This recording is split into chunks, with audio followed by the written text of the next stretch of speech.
the issues aren't confined, the health concerns aren't just confined to the drilling sites, they're more broad. People complain about a variety of things. They complain about nausea, dizziness, skin rashes, headaches. That's both air and water.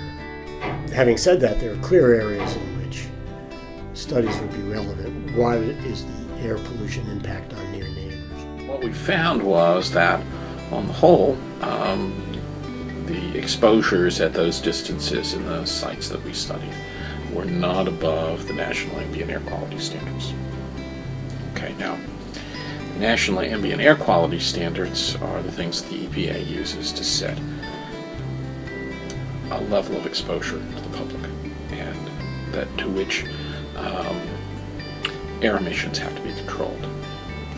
And so they've been used ever since the inception of the Environmental Protection Agency back in 1970. They are based upon science that was done mostly in the 1950s. There are two standards designated PM10 and PM2.5.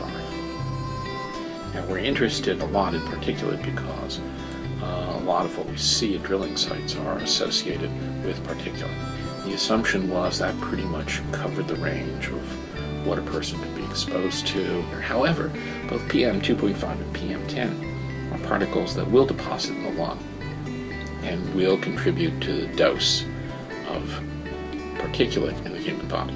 To what degree is water impacted, especially drinking water? And that relates in particular to people who may have wells near the drilling operations.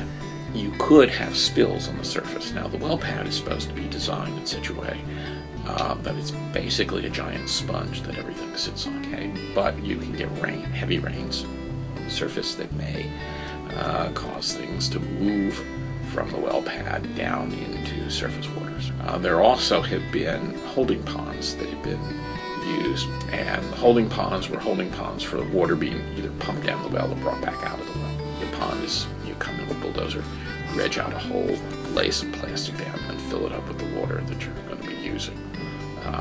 If you don't get the plastic laid down quite right, there are a lot of abandoned mines, old gas wells, all sorts of things that may in fact contaminate aquifers.